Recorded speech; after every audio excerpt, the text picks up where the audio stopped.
Nigeria having a day with destiny, just as they will be taking on the female pharaohs of Egypt. All they need to do in order to qualify for the quarterfinals of the Women's Africa Cup of Nations is just to get all 3 points, and also hope that the other game, which is going to be the South African derby between Malawi as well as Zambia, also goes to their favor, even as those two South African nations would also be battling for supremacy. In the other fixture as well, yesterday we also had a repeat of the Men's Africa Cup of Nations final. Yesterday, host nation Morocco taking on Senegal in what was their last game of their group, with of course Morocco reaching the quarterfinals after that stalemate against Senegal. Another news story as well, of course, in the world of transfers, Bruno Guimaraes is now set to move to Arsenal. The former, the current Arsenal, the current Newcastle captain, has now had a deal with the defending champions of the English Premier League agreed. So that means here we go, for that particular deal. And in the same vein, we also have, Liverpool's legendary attacker, talking about Mo Salah, also getting a deal completed, to sign for Turkish Super League side, talking about Trabzonspor. Does that make Mo Salah the biggest African star, that will be applying the trade on the Turkish soil? We'll get to talk about all of that on the show this very evening. Apart from that as well, Chelsea also lost earlier today to Juventus, to also again to also again cast doubt regarding how prepared they are or they will be for the forthcoming season that will be kicking off in more or less a fortnight away from now. We also had a couple of pre-season friendlies as well. Manchester City in action. Of course, they have a new manager, talking about Enzo Maresca. We'll also have the likes of most of all of these what's it called now, Champions League preparatory games as well. They also played as well yesterday. Some clubs are still looking to qualify for the Champions League. So that means even Kairat Almaty, who were Champions League debutants last year, could be playing Champions League football for the 2026-2027 season, whereas the champions of the world, Chelsea, would not be playing in that competition. Neither would they be playing in any competition at all in Europe. Again, welcome to Sports Cruise live from 98.3 FM, the sound of Lagos. Today is the midweek edition of the show, so that means I will also try as much as possible to allow you guys to join the conversation. And I'm not running this show solo, because of course I have the person on the show that you love to follow, and when he's on the MIC, you definitely know that that your mood cannot go solo. 𝐴ᴇ, good evening and welcome to the show. I'm trying to understand what you mean by Chelsea lost today. Chelsea lost again. They lost today now. You say again. Okay, they lost so again. That on this job, you have to link the back end story to the new story. Okay. So it's back-to-back losses now. They managed to win 6-4 before 2-1 game like that. Yeah. The next one like this, they lost to Tottenham Hotspur. Now they lost to Juventus. They used to say that Saturday that will be good. It's on Friday you will know. Season will go good now. From pre-season you go know. See serious team that are ready to compete for the Premier League season. They are winning friendly matches. See Chelsea like this new manager, old story. They always say that when you pour a new one in the old skin, it's supposed to come better. But it looks like it's a major problem for Chelsea. But it's a major night for the most successful country in women's football on the continent of Africa. Talking about the Super Falcons of Nigeria, inability to beat debutant Malawi in our opening game, where we lost 3 goals to 2, and put us in a situation where our future is not even in our hands. See, we're going to beat Egypt, no doubt about that. But even if you beat Egypt 20-0, and then the game between Malawi and Zambia does not go, that's a Southern African derby, by the way. If it doesn't go in our favor, then of course, the defending champions, 10 times we've won it, we'll be on our way back at home. And maybe the girls would also have the opportunity to rest after a very tough season. For Morocco, the Lioness, they made it through to the next round of the African Cup of Nations. They obviously see themselves now as the greatest threat to the Super Falcons of Nigeria. But like I said, I just have a feeling that if we're able to scale through this one, we're going to win this WAFCON again. And there's no... So our major problem is tonight. And sometimes maybe the reality check we need. And I've always said it. See, teams are catching up with the Super Falcons. There's nothing you want to do about it. There was a time where, it was unchecked dominance. There was a time where we won 4 African titles back to back to back to back. back. But listen, in between this period, Equatorial Guinea had won it twice. Bayana had won it once. Morocco had made it to back-to-back finals. Remember, they lost the final to Bayana before they lost the finals again to Super Falcons last time out. So I think a lot of us need to wake up to the fact that the dominant are playing currently for PSG, talking about the captain of the side now. Yes, as well as Jennifer Echejini. Exactly, we've got Aizat Toshola that play for Liverpool, play for Arsenal, play in the Chinese league. I come back to play for Barcelona. Won the Champions League. Back-to-back finals for Barcelona. She lost 1-4 to 1 to Lyon. The next one she came back and won, scored in both finals, won the African Baller of the Year back-to-back. So in terms of those superstars, we've got them. Our players have won their respective leagues. Risola won the Italian Serie A with Roma Femini as well. Yeah. So we've got stars at the top level. But I would always tell people, Super Falcons are the standard that the ones everybody wants to play against. So when the Super Falcons are playing, everybody up their games, and Definitely. We've seen them over and over again. Yeah. So I think for me, the game is tough tonight. Very, very I tough. don't like the fact that we're talking about, maybe there's a little bit of disgruntled people in camp because of the fact that 100,000 have not been paid. But the truth of the matter is this. But they've been given their national honors as well as house. Remember we said this thing on this show, that if their monies don't get paid, we're going to come in and drag the government. But on the other side, you can't hold up to sabotage. It's a gift. The winning allowance was paid. They got all of their match bonuses. They got their camp allowance. I understand their concerns. They want to have their money, but you cannot hold the nation to ransom. Joe Bonfrey still complained earlier this week that the money they promised them for winning gold, Atlanta 96. 96, yeah. Clement Western is 94. Atlanta 96 Olympic gold. That they've not given them the monies that they promised them. The Joe Bonfrey, all of them. What's his name? No. Clement Western of the US 94 Tunisia. When did they win? Some of them, they have died before they eventually got their home. Their family members got their houses on their behalf. So this one should not hold on to ransom. They should win whatever they want to win. Maybe they will be lucky again. They will double the win for them. But more than anything else, I think Super Falcons knows what's at stake. It's a tough time in this country right now. So we need every element of happiness that we can get, and I think the Super Falcons should do that for us again. Let's go on the break. Well, of course, we have to go on a break very, very, very quickly. But before we go on that short break, we can now announce to you that the NNL is now set to announce their kick-off date for the 2026-2027 season. Let's go on a quick break to pay some bills. We'll be right back in a jiffy.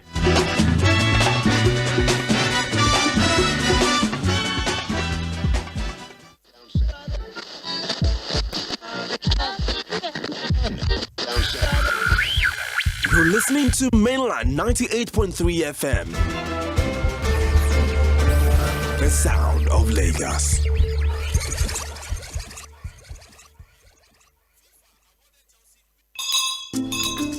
Nabisco Costa time is for you and I.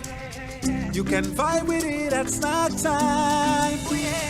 Creamy, crunchy, pick it, eat it, have it, share it. Nabisco there for you.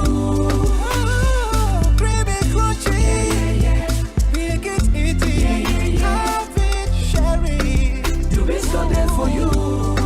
Creamy, crunchy, Nabisco Coaster. Lagos and move.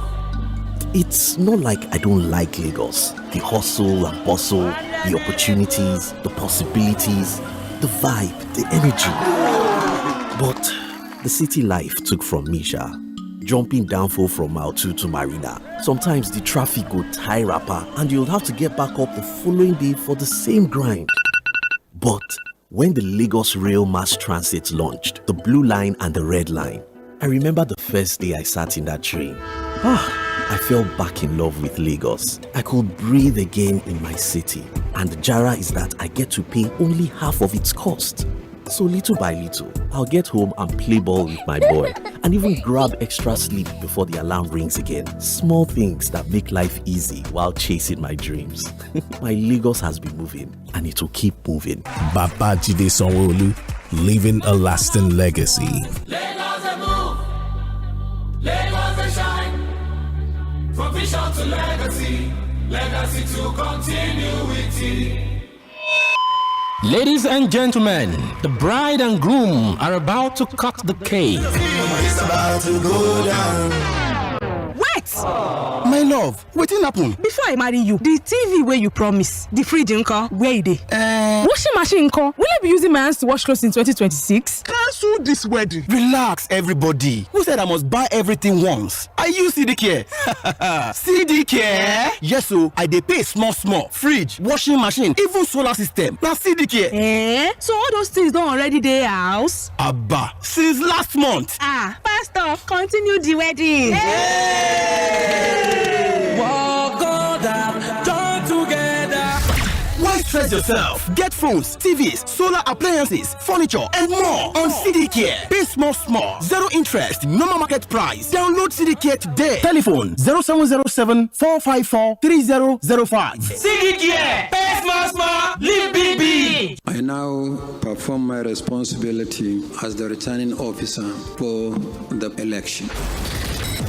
Nigeria is preparing for the future, and your voice matters. The election cycle is here again, and Nigerians are ready to ask their potential leaders the hard questions. Join Ballot 27 on Mainland 98.3 FM, where candidates from different political parties discuss their manifestos, ideas, and vision for Nigeria as we count down to the 2027 general elections. We will employ people purely on merit, round pegs in round holes, period. Know the issues, hear the candidates, make informed decisions. Have many sources of income in Nigeria, and that if our leaders are honest and truthful and they are ready to work, Nigeria will be among the best countries in the world because we have what it takes.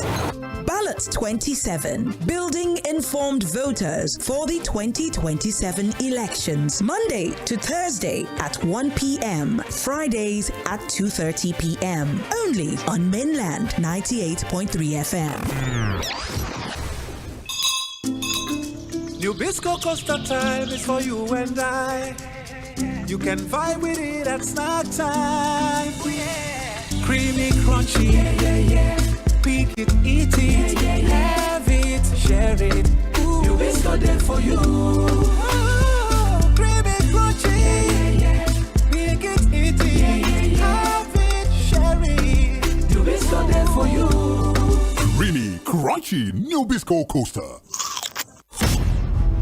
Is your business ready for the spotlight? Whether you're a small business owner, an entrepreneur, or a corporate brand, visibility is everything, and that's where Mainland 98.3 FM comes in. With a growing audience of loyal listeners, engaging programming, and affordable advertising rates. Are you serious? From radio commercials and sponsorships to live mentions and tailored promotional campaigns, we will help you work to create a package that fits your budget and delivers real value. Let's put your brand on the airwaves and into the heart of thousands of listeners. Visit us today at Mainland 98.3 FM or call our marketing team on 0708 040 6591 or call 0816 509 4080.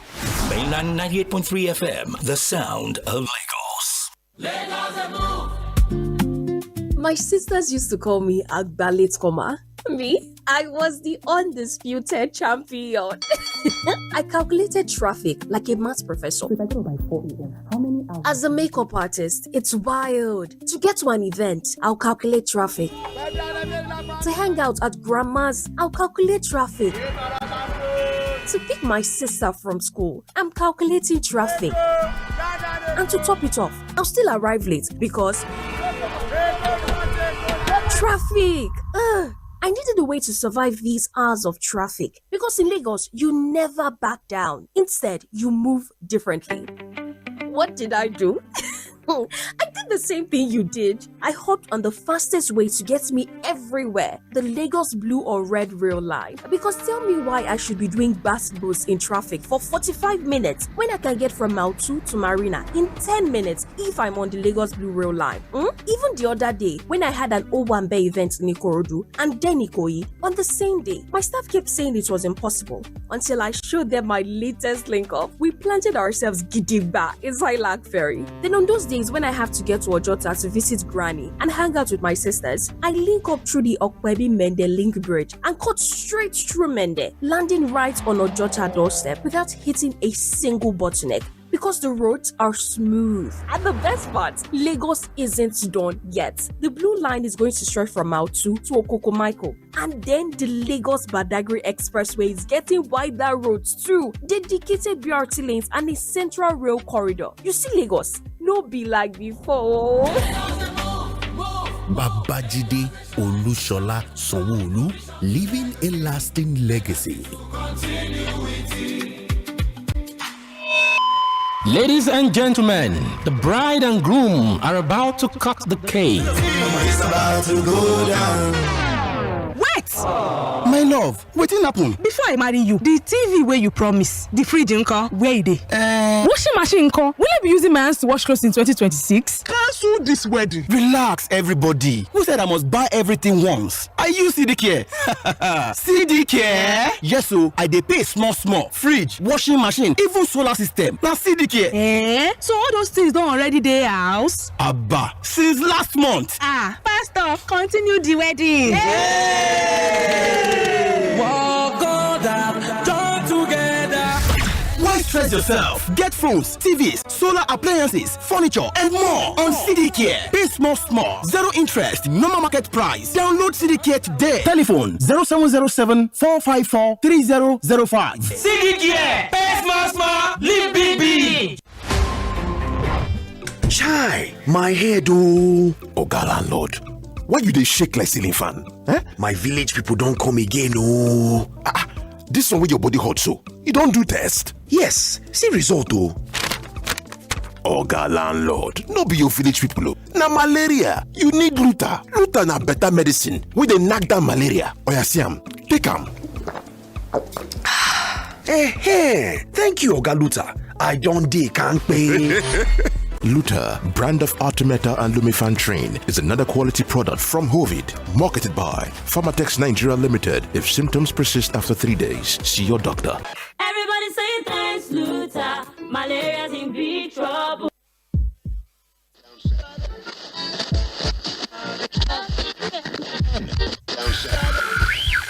You're listening to Mainland 98.3 FM. The sound of Lagos.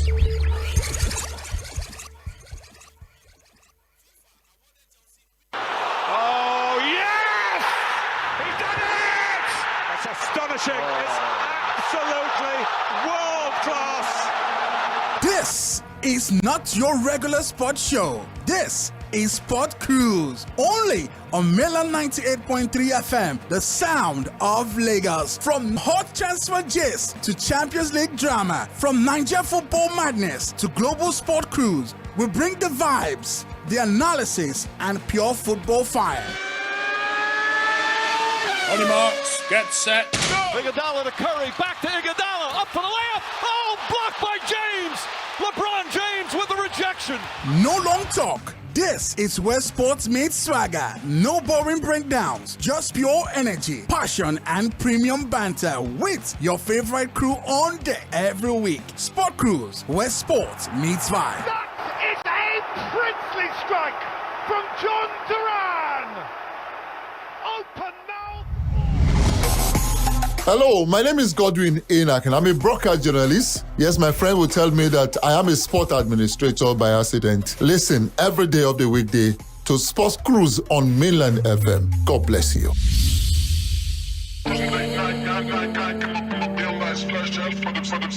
It's Young John, the wicked producer.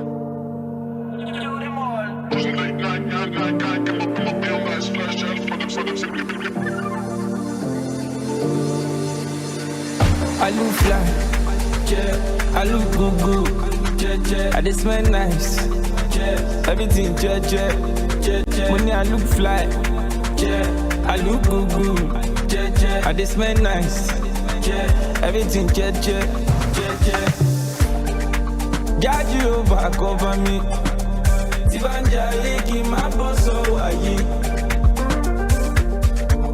All right, guys, on 98.3 Mainland FM. Thank you for standing by. This is still Sports Cruise on your number one radio dial. And do not forget as well that you can also get to listen to us with a variety of options. Firstly, your normal radio gadget. You can also listen to us via our official website, that www.mainlandfm.com, or you also listen to us via the Radio Garden platform.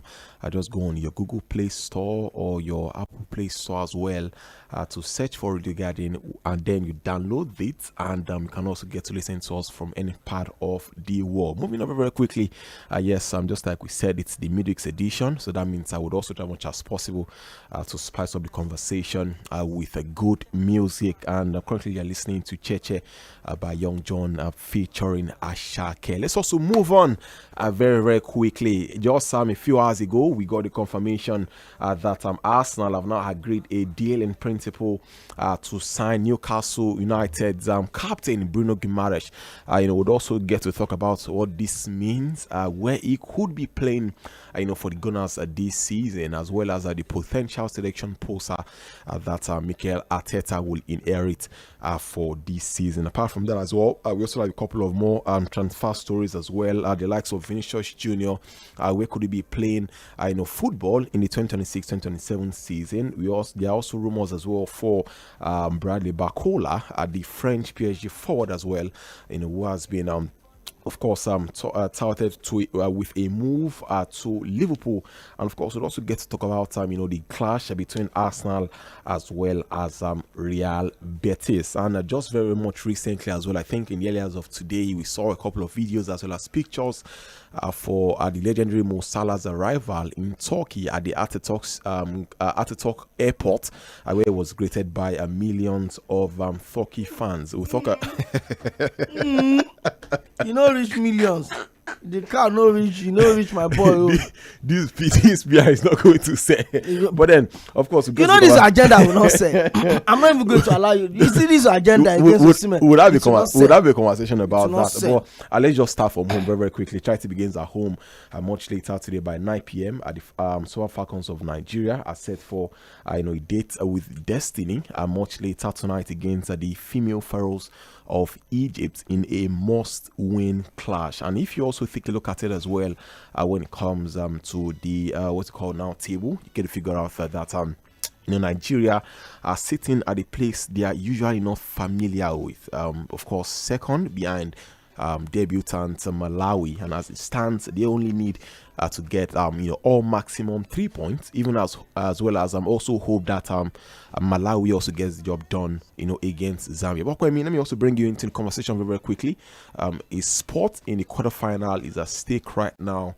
What exactly will Justin Madugu be telling the players, and are there possible selection posters for Justin Madugu, and what are we expecting in this game of Kwame? He doesn't have to tell the girls anything. Let's be sincere with ourselves. Those girls are professionals. Like I said, we got a very huge reality check in that game against Malawi. Debutant, we thought it was. In fact, I remember we predicted that game on this show. We said 3-0, 3-goal score line, clean sheet. A clean sheet, perfect. Those were the things. We thought it was going to be, one of those glorious nights where the Super Falcons would just use the game against Malawi as a meal in that particular game, until we tried to crawl our way back. Then we considered at the depth of the game again, at taking off the control of the Super. In fact, at some point in that game, we were struggling. We couldn't even put string of passes together. But we also saw Zambia won their game against Egypt by 6-0. So we knew that the game against Zambia was one that we needed to win. And at the point that mattered the most successful player in the history of African women's football, in fact, one of the most successful in the history of African football. See, when I talk about Aizatu Swala, I remove the gender card off her. She's one of the most complete players ever. One of the most decorated players ever come out of the continent. You would agree with me that the goal she scored against Zambia was a scuffed shot. There's nothing like a scuffed shot. The ball bounced off the goalkeeper. When you press, yes, it was even a pass, right, from midfield, and then she shot the ball. It was because she pressed. Okay, if she wasn't there, if she didn't give the ball a chase, it would have been a very easy catch for the Zambian goalkeeper. Yeah. So she pressed. I'm not going to allow anybody to take that shine off her. I may not be a huge fan of her, but the truth of the matter is that she's giving everything to the national team, back to back, CAF Women Footballer of the Year. I mean, so I understand that stars don't play football, but the truth is, when these stars align, football is good.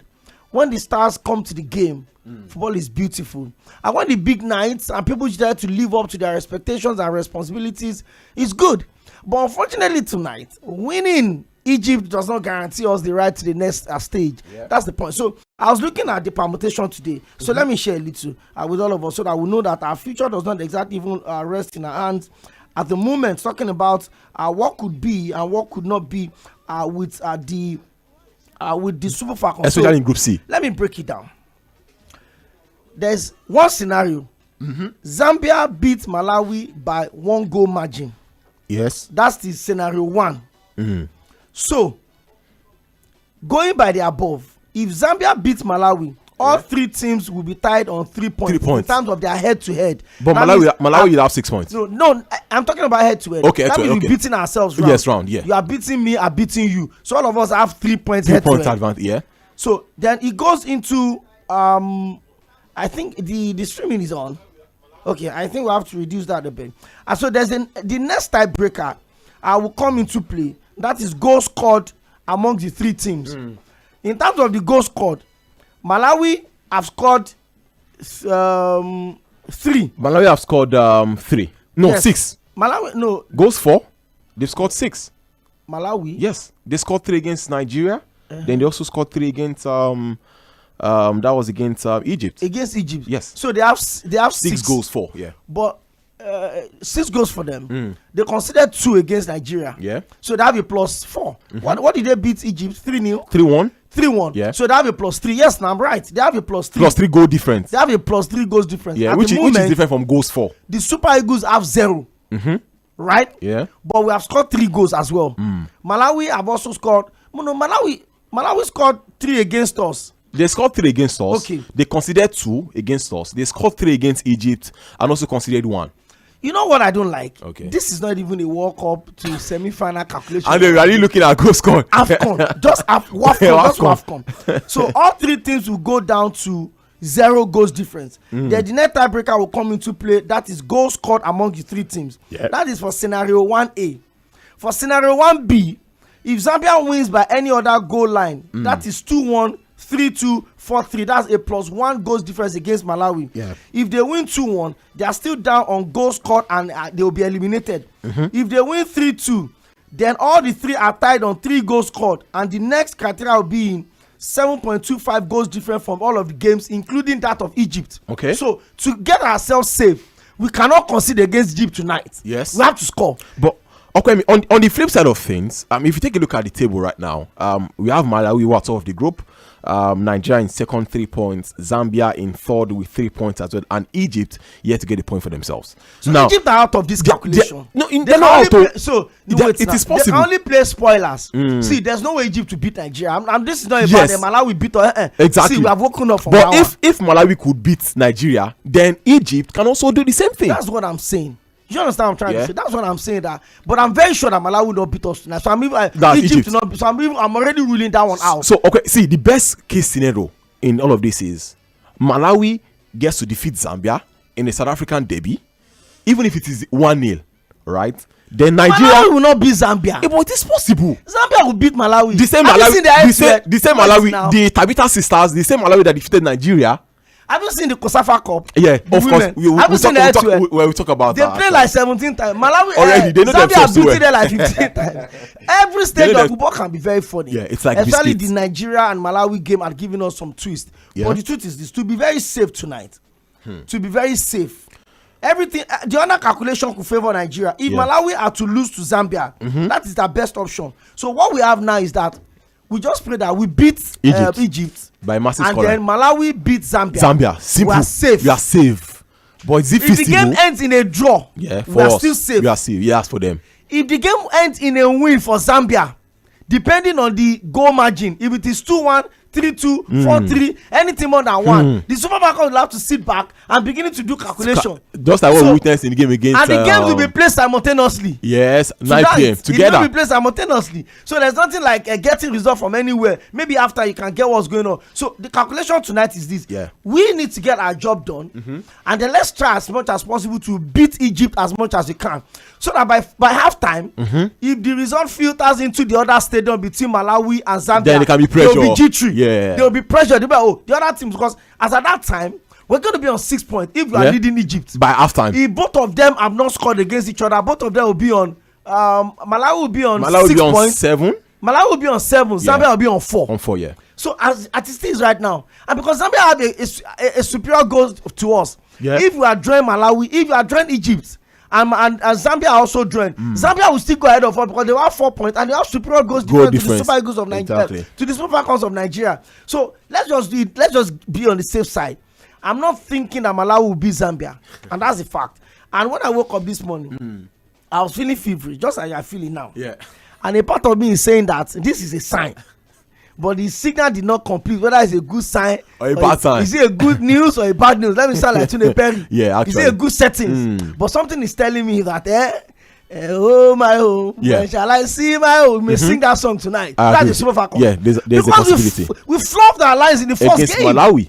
We were so complacent, we were so comfortable in the fact that Malawi now just anyhowness. Have you noticed there's no social media drama at all since we lost against Malawi at all? Do you understand? Yeah. Before the Malawi game, we arrived like stars. Especially the official account of the Falcons. We were flashing our 10 stars across our badge. Where the girls were on TikTok, they were flashing their outfit, they were doing everything. Malawi brought us to earth. Okay, and we understood how to play good against Zambia. The Zambia that was supposed to be the biggest problem in that team. We won them. We played them against Zambia. We played one of our best games in the very. I think the last time I've seen Super Falcons play that good was during the World Cup in Australia and New Zealand. That was the last time I saw play that good. Wardrum. Do you understand? We knew we needed, because if you had drawn or lost that game by now, the girls will be on vacation. So talking about a nation or one of the teams that play with stars on their jersey, we have the Yellow Pharaohs of Egypt, who tonight will be donning 7 stars on their jersey. Also with that idea that they won 7 Women's Africa Cup of Nations, but don't get it twisted. Whenever you see 7 stars on their jersey, it's simply the number of AFCON trophies that their men's counterparts, talking about the Pharaohs of Egypt, have been able to win. Let's also move on very, very quickly and talk about some other stories as well. Still staying with Nigerian stories, just as Chairman, of course, popularly known as Chairman, President of Alæģ Musa, is now set to resume training with his club. Talking about Kano Pillars, just as they prepare for the opening opening game of the 2026-2027 season of the Nigeria Premier Football League. It took part in the team's training session at the Sᴘᴏʀᴛ Stadium in Kano, and of course the session was supervised by the club's new technical director. We're talking about our advisor and person of Daniel Ogumodede. Opemi, at that age, is it time for Ahmed Musa to leave anything that has to do with the Kano Pillars? Also with the fact that he also doubles as the club's chairman, when it comes to administrative issues. I don't think so. Rabi Ali is still playing. Rabi Ali is the oldest player. But Rabi is just football. Yes, I understand. He doesn't put himself with anything administration. Administrative responsibility in Nigerian Premier League is not a serious job. Don't let anybody fool you. Don't let them forget what you see in the party offices when you see files and all of those things. There's nothing. It's when you go to players unveiling or when it comes to salary, you understand that I'm sorry, this is not to disrespect anybody. You understand that there's nothing they are doing there. The bulk of the job in every Nigerian club side is what the guys are doing on the pitch and the training. That's all. So I'm not sure there's, and besides, Ahmed Musa is not you're looking at the age. You have to look at the age. I've been privileged to meet Ahmed Musa a lot of times, and there are certain people that age does not exactly define the longevity of how far they can go. I met Ahmed Musa the day his mom died. I went in his house in Jos, just to pay condolence visit, and as at that time I think I was about 25, and I saw Ahmed Musa. Football age? No, it's none of my business. The only age I know is the one I just mentioned. In case we were there when Musa gave birth to him, I was not part of that. I didn't have that privilege, that information actually. But I think he's still going to be around for a while. He loves football, and that's one thing you can't take away from him. See, fact is this: if Ahmed Musa still wants to go back to top club like in Saudi Arabia like this, they will still buy him, and that's the truth. I mean, that's the truth. So I think he just wants to be around. Reasons rather. I think he just wants to come home. He has a lot of investment in Kano. He has a football academy. He has a bar. He has set of fuel stations. He has so a lot of his investment is actually in the ancient city of Kano. And I think that's even though he was raised in Jos, he still remained a proud son of the caliphate. So I think at the end of the day, he's still going to be around for a while. The administrative responsibility in Kano does not take anything away from Ahmed Musa. Like I said, as long as Rabi Ali is still playing, then there's nobody below his age that can come out and say Nigerian league is stressing me. See, the Nigerian league will make you tougher. It won't even make you weaker, except you just don't have it. That's why sometimes when Nigerian players go into Europe, they're already tired. Their bones are already weak because the kind of trainings and drillings that you face in the Nigerian Premier Football League, the kind of tackles that you endure during games, it's a whole lot of work. So I think Ahmed Musa is still going to be around the Kano Pillars for a while. Maybe it's Rabi Ali leaves. Yeah. And I like the relationship between both of them. Ahmed Musa was the highest goal scorer for Kano Pillars last season. Yeah, I agree. So what do you guys have to say? He scored 7 goals away from home. He scored 6 goals away from home. 5. No, he scored 4 goals away from. He scored 4 goals at home, 3 goals away from home, making 7 goals. He was the highest goal scorer. 7 or 6? Was it 7 or 6? And I know he scored a couple of goals away from home as well. So I think for me, he still got a lot to offer the team in terms of experience. And even if he decided to call it quits today, he's a legend of the Nigerian Football League. He's a legend of the national team. He's probably one of the most celebrated players we've had ever. Especially when you remember those moments against Iceland in the 2018 World Cup, where he scored those 2 goals to give us the victory. Those moments will never go. I mean, back-to-back goals. He's the highest goal scorer at the World Cup for Nigeria. He scored 2 goals in the same game that Messi scored 2 goals. Argentina, Nigeria, 2-2.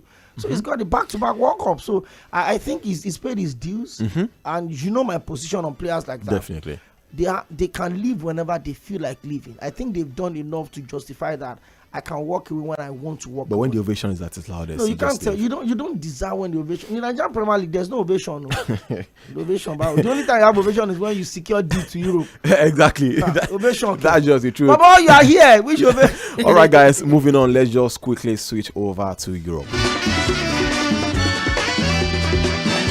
Yes, thank you for standing by for the 3 minutes gone past 6 p.m. Let's talk about one player that has made his return to active and also professional football.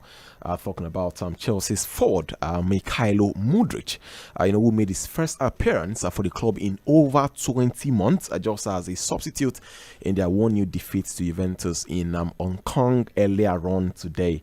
Of course, the Ukraine international came on in the 82nd minute at the 𝐴ᴜ Stadium, where he received a warm reception from the 43,000 fans that took part and then watched the game just 5 days after his suspension for testing positive for the banned substance Meodium ended. For Mykhailo Mudryk as well, he joined Chelsea back in 2023, of course, and was welcomed by supporters with fans bearing shirts of his name as well as number. And of course, he's going to be expecting to be counted as part of Xabi Alonso's plans moving into the next season, despite the fact that he's been at the club since the year 2023. Okay, how justifiable is that decision? Especially with the fact that it was confirmed that he didn't have anything to do with that banned substance, and also could he be going back or making a return to that form that made Chelsea bring him from Ukraine back in 2023? So you can't take anything away from Mykhailo Mudryk. I think the circumstances surrounding his signing to Chelsea was just quite unfortunate. It was a political transfer more than footballing reasons. He wanted to come to Arsenal. You couldn't hide it. For months, he's been posting about Arsenal, posting pictures of Arsenal's game on his social media story. He watches Arsenal's Champions League games. He's made it sure that he wants to come to Arsenal. But I think that was the start of the Ukraine versus Russia war. And when we talk about politics and sport, these are realities that we have to deal with. So when he wanted to come to Arsenal, the structure of the payment means that Arsenal wanted to pay 3 times. No, they wanted to pay 2 times with the add-ons. So Chelsea were ready to pay once. Chelsea went in with £86 million.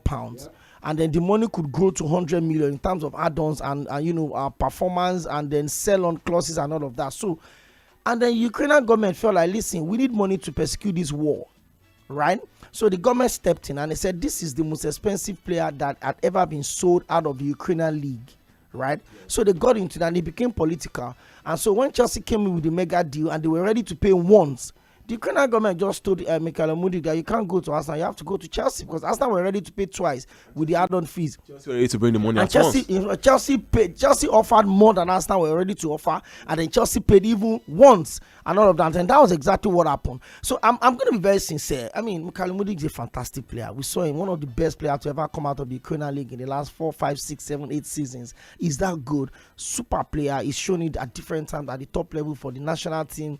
But you know, sometimes when players don't get what they want, it's difficult. So by the time he got to Chelsea, it was during that transition period for Chelsea.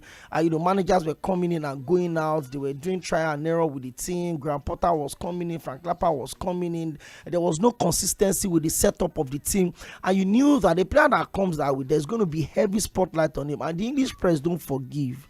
If you come in with a mega deal, they'll scrutinize every of your move, every of your game, every of your decision, every of your misses, every of your goals, every of your assists, every of your errors. Every single thing you do will be under the heavy spotlight. And I think it became too overwhelming for Cʀᴜɪ紛. Well, at the whole conversation around the draw, maybe he did, he didn't do, whatever it was, but it was obvious that he was going through some depression. Yes. It was tough. You know, moving away from a family, coming into a league, and then going into a team you probably did not even want to play in at all. You get right, but now he's back with his side. I was really happy when he came in today, and I'm glad that Xabi Alonso is welcoming him. I hope he settles in very well. His fit is looking so good, and I really like what Chelsea did. They stood by him. Nothing. His payment was made. It was allowed because the ban, he couldn't even train at all with the professional side. So it was just working out at home. I think they gave him nutritionist that was with him. You know, his diet was monitored. But I think Chelsea had done enough for him, and I feel he holds Chelsea. Yeah, he does. So it could just be the biggest signing for Chelsea coming into the season. You know, there are times that the player just rediscover their form and they look like a new signing. I remember when Saliba came back to Arsenal after winning the young player of the year in the French league, making the team of the season. It felt like a new signing, and I think that's the flip. Maybe that's the joker. Not all this Jordan Henderson, all this Danny Welbeck combined 71-year-old players that Chelsea are going to the market to sign. I think their biggest signing this season, if Alonso is allowed to settle, if Alonso can get the best out of Cʀᴜɪ紛, I think Chelsea's best signing will be Cʀᴜɪ紛. But fantastic player. It's also so sad to admit that Chelsea fans would not be really patient for Xabi Alonso. Now, this also brings us to that question. No matter how patient they are, they will sack him very soon. in terms of the addition of Danny Welbeck as well as Jordan Henderson, of course, the former made his debut. He started in a clash even against Juventus. I mean, with all of the experience that has been added, to the Chelsea team, Jordan Henderson and Danny Welbeck have made the highest number of Premier League appearances of every and all Chelsea players right now. Are Chelsea really ready to take the Premier League by storm this season? Which storm? Which Premier League are they taking by storm? See, and this is not banter. This is pure analysis, and I'll just throw some numbers and then we'll go home. When Maresca came to Chelsea, they were coming from a period where there were high expectations from Graham Potter. Brought him in from Brighton. They went in there, broke their transfer record. They were bringing in those players, and they had long-term plans for Graham. I think they gave him 6-year contract or something, and then they were signing players, committing them to long-term deals, and they wanted to go through that rebuilding process. The post Roman Abramovich era has been tough on them. But you also had the feeling that the Chelsea fans have tasted victory. And they were not going to be as patient at Arsenal. They were never going to be that calm. Do you understand? And you see, Chelsea has an unusual model. They thrive in chaos. There's no team in the last 20 years that have used more managers than Chelsea. In the Premier League. And if you look at it, Chelsea are the most successful English club in Europe in the last 15 years. They've won 2 Champions League. They've won the Europa League. They've won the Club World Cup. They've won the Confederation FIFA. They've won the FIFA Club World Cup. They won the regular UEFA Club World Cup before it changed. So Chelsea, they found a way to win out of chaos. They bring in them. Ancelotti will come win the league. They sack him. Go again. This one will come. Andres Villas-Boas will come. Antonio Conte will come. Roberto Di Matteo will come. Everybody will come in, do their job. In the midst of that chaos and everything, The 2 Champions League that Chelsea won, how did they win it?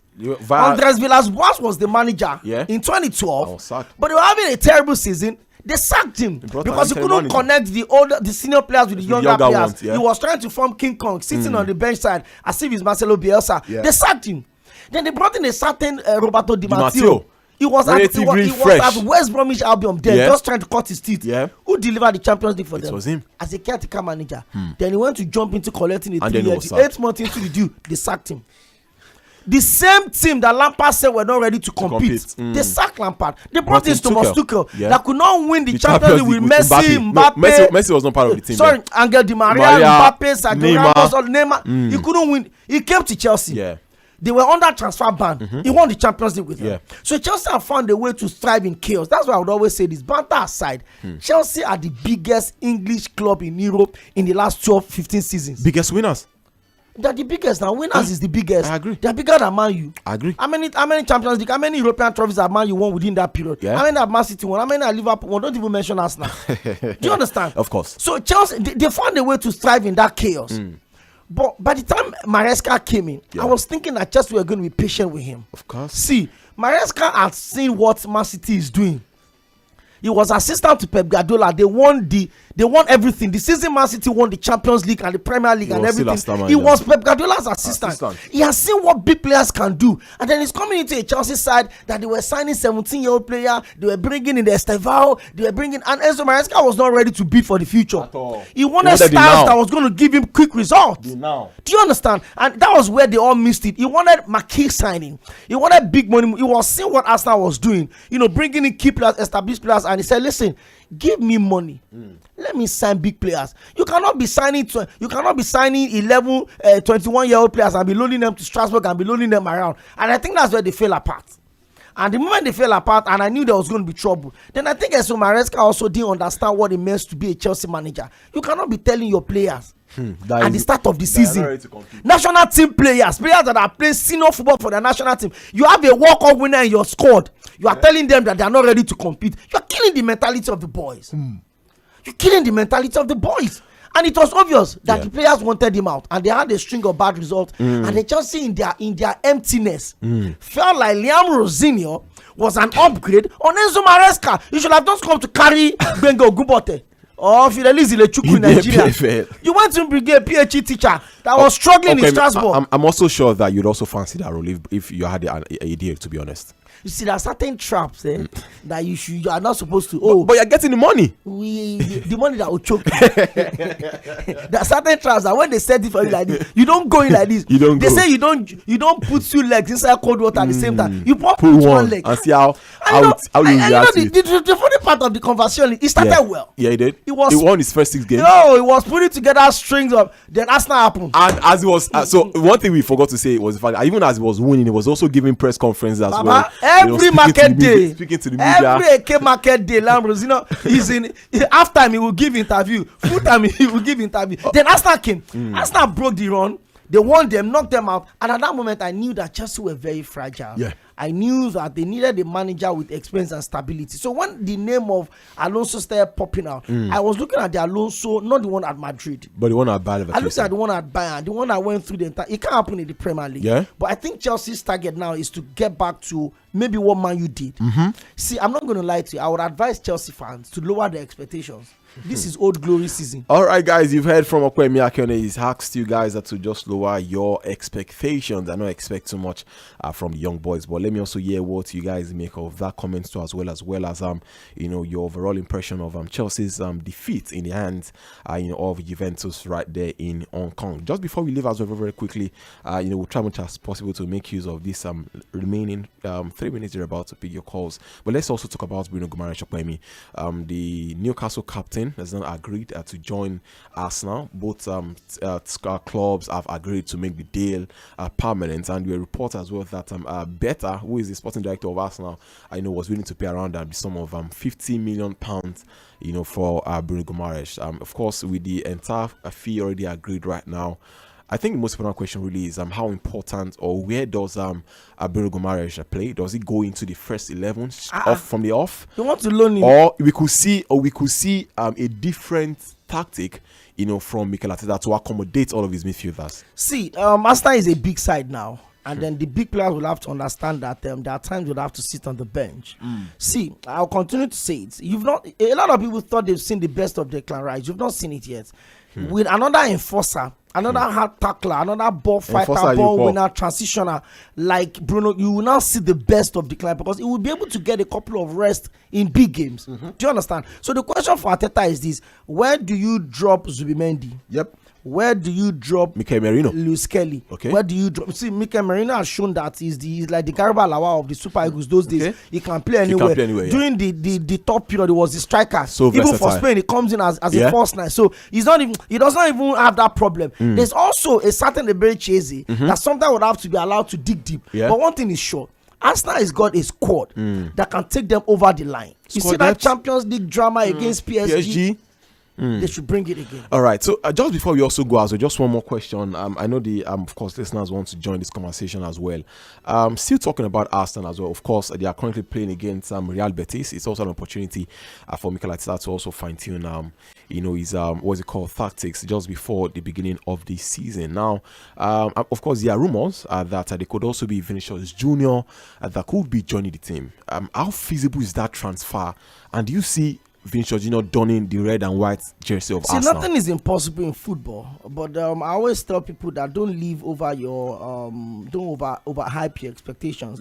Vini will not leave Madrid for Arsenal right now. He's at the peak of his career. And he just got back from the World Cup. He didn't have the best of World Cups, but at the same time, he still did the best he could at the World Cup. So I think for me, Arsenal has got a good side. Sometimes I feel like if you are not too careful, trying to fix what is not broken can be a very serious temptation. Arsenal has got a squad, the best squad in the Premier League and one of the best in Europe. And I like what they are doing. They are not touching their defense. They're not. And they didn't sell any of their defenders. But Saliba as well could also be out injured for the beginning of the season. See, Arsenal has got enough flexibility in the back line that even if Saliba is out for 3, 4, 5 months, there are players that can fit in that space. Mosquera was there. He was solid. He was very solid. If not for the moment of loss of concentration in the Champions League where he considered that penalty, he was having the game of his life. He's just 22. He was at the World Cup.